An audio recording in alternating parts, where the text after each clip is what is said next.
Okay, we are looking for early awakening messages that want to come through for both me, because I am still in my early awakening phase, and for you, because you are sitting here connecting with me. This message is going to be timeless. Ooh. Okay, we have the Death card. We have transformation, big transformation. I feel like that's a given. 10 of Pentacles. Well, this is the coins. 10 of coins. Same thing here. One more. Ooh. 6 of Wands. Victory. Happy home victory.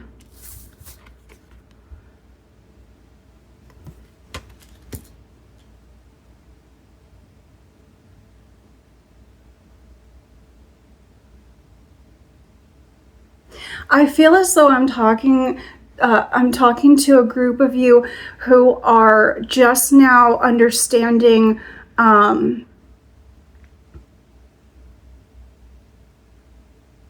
need to let go of a lack mindset to allow abundance into your life, and taking action toward that new reality is going to lead to victory for you.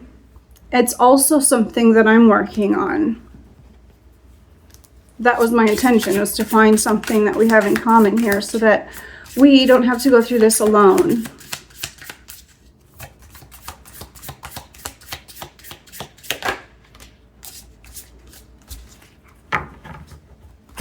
Dream conjuration.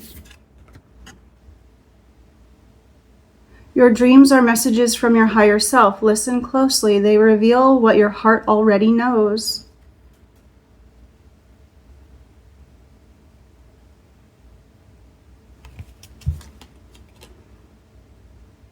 I know I've shared this in a previous post. It wasn't one of these awakening messages, but I asked the universe to send me a dream to let me know if I had family out there, because I was wondering if I was a star seed, and I wanted to know if I had family from another planet or wherever.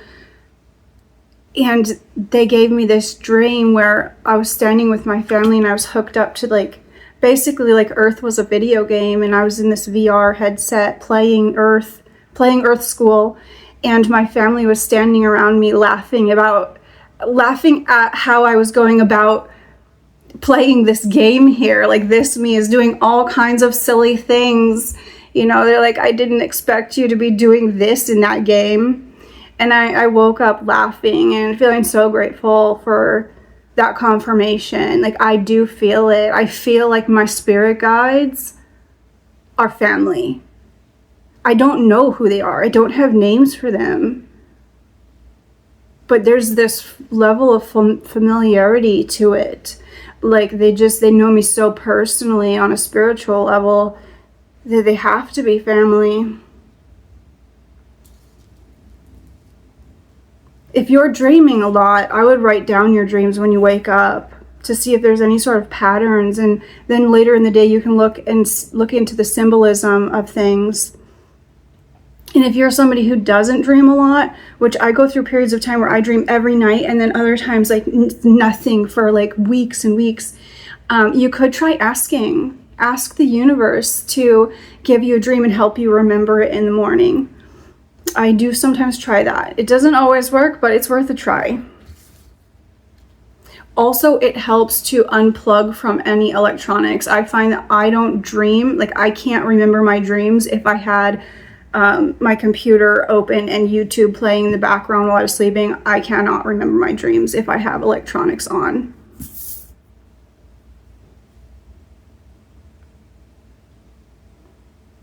Okay, so we are working on our abundance. Let's see here. What information? Oh. Lunar magic. Connect with natural cycles of the moon to attract what you want. I sync with nature. Yes, I would look into the lunar cycles and when is the best time to set intentions. I believe it's the new moon. I am new to this, so I don't have an answer for you. Maybe I'll put it on the screen here. But yes,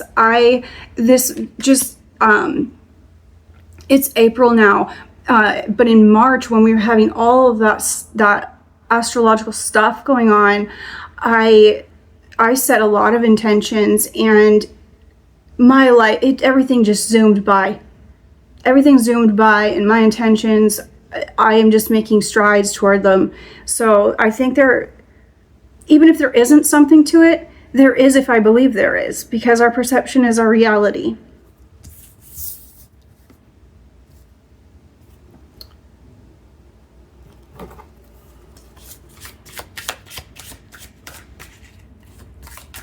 The colors in this are reminding me of a colorful bird, like a toucan or something, or I don't know. That's what there it is. It was the peacock. I was like, I can't remember what card it was. It's just like these colors here. Flamingo spirit, embrace the in-between. Yeah, this in-between, I left my job, and I am basically living for 1 year off of savings. We'll just put it that way. And I do have a goal to create abundance in my life, doing something that I love. I don't know how it's going to go, but I'm going to enjoy the hell out of finding out. And this whole time, me not knowing is the in-between. And I intend to fully embrace it, because that's when we grow. We don't grow at the finish line. We grow throughout the race. It's so hard though, sitting in that in-between, that not knowing. Sometimes the present is hard. That the present, if you look at it in this way, it seems hard. It's like that place that's stuck between the past and the future. Like you can't go back and fix things, and you can't go ahead and calm your fears and alleviate all the fear that comes with the unknown. You're kind of stuck. But that's why we're here, is to live in the now. And then when we get here, all we want to do is get out of the now. It's kind of funny. At least that has been my experience for a lot of my life, struggling with addictions and like unhealthy ways of coping. It's all about trying to get out of the now, like drinking too much, eating too many unhealthy foods or nicotine. It's all trying to escape the now. It's costly too. It is costly trying to live in a different time than the now. Okay, let's move on from that. Ooh, I'm gonna ask, is there anything like holding us down into that lack mindset? Or is there a direction we should move towards?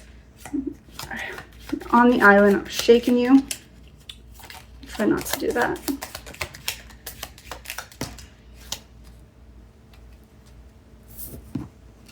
I feel like I want another one.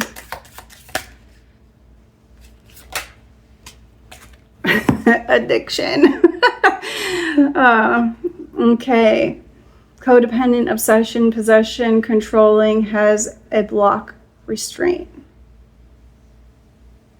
Yeah. I just quit smoking at the beginning of March. I decided that was something that was going to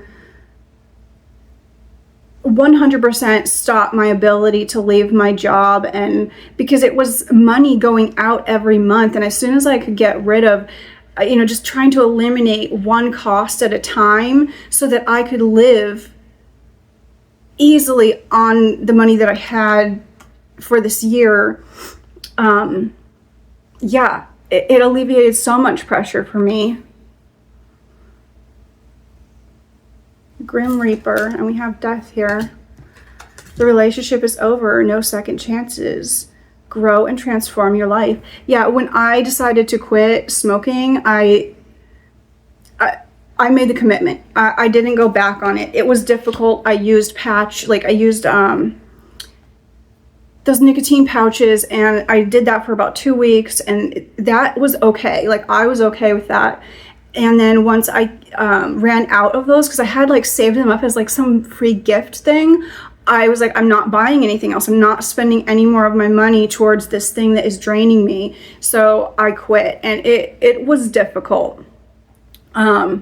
Interestingly, being autistic, I have found that the hardest part for me is that routine of going outside after I eat, and I still get up and go outside. I don't go smoke, but I really think it's the autism that I just am having such a hard time breaking that routine of that behavior of getting up and going and being in nature after I eat. I'm kind of embarrassed to admit that, but at least I'm not out there smoking. But yeah, that routine is really hard for me to give up, because I gave up every other routine in my life basically all at once. And yeah, so that's where I'm at with that. But if there's something that, maybe look at something that you can give up that you feel like might not be the best relationship for you. Maybe a subscription to something where you're just stuck binge watching and you're not living your life, you're not doing any of the other things because you're not wanting to participate fully in your life, and then you're not only paying for it with your time but with your money. That's not going to be true for everybody, but it's just an example of ways that are holding us back that we can take control of. Okay, I'm glad we took those. Okay, I want to know what else is going to help us step into an abundance mindset.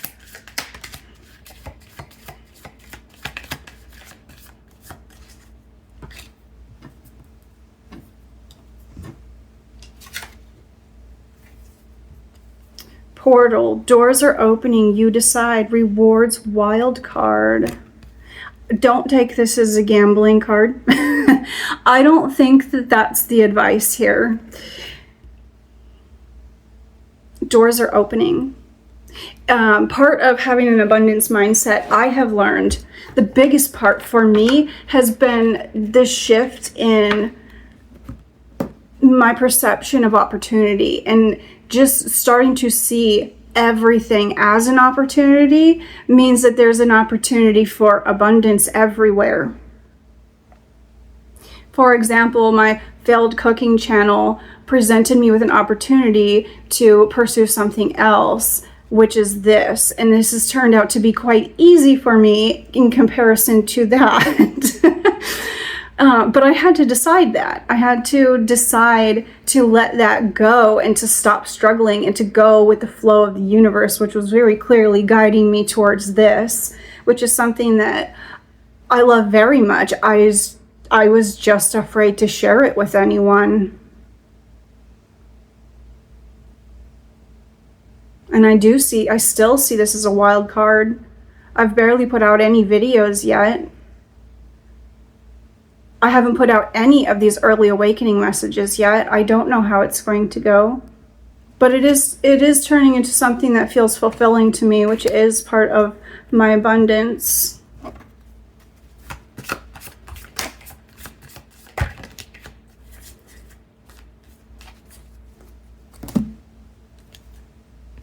Unfinished symphony and co-create. This is suggesting to me to co-create closure with the universe, to ask for the universe help in moving on from that way of life. It's really difficult. Out of all the things that I have been letting go of over the last so many weeks and months, the lack mindset is something that is just so ingrained, like since childhood. It is really proving to be difficult, and I'm having to consciously choose not to follow thoughts down a rabbit hole every day, several times a day.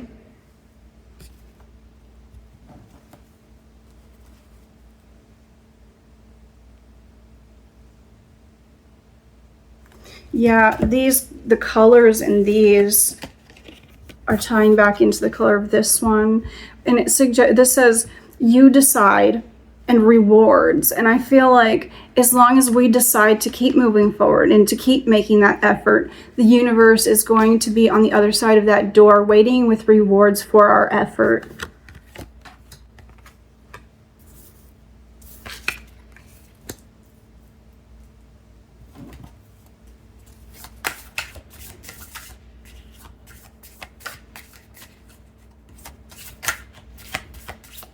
What would help today?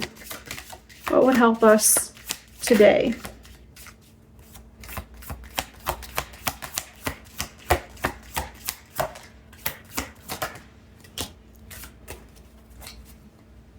Hope.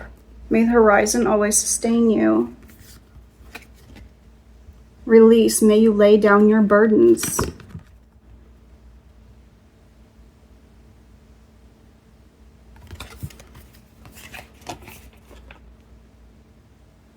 If I feel this way, and I have felt this way, I imagine some of you have also felt this reluctance to allow yourself to feel hope.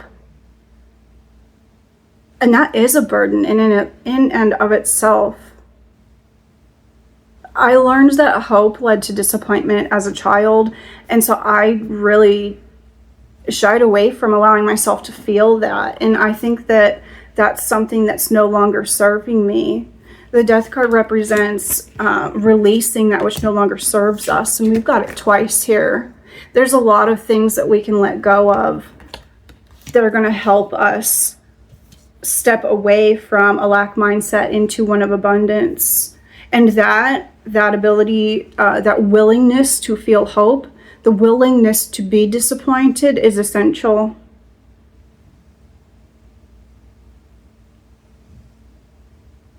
I mean, it's implied.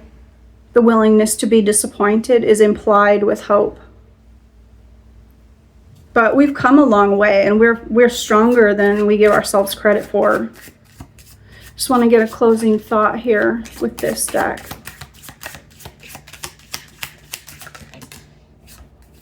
Yeah, and we've got a phoenix here, which is another symbol of a rebirth. Transform limits. Allow spirit to take away doubts, fears, and attachments. I change my life with ease. We usually think it's hard to let go of things, but once we do, it turns out to be quite easy. All the fear is that stuff that leads up to it. It's not actually letting go of it. When we do actually get there and we let go of something, we experience that release. We experience the weightlessness that follows releasing whatever was weighing us down. The worry, all that worry, that heaviness is the worry leading up to something.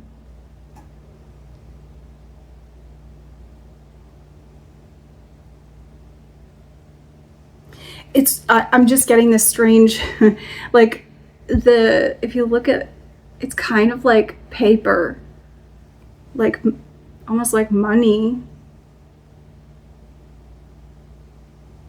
He's so abundant, he can just combust. He's not worried about it.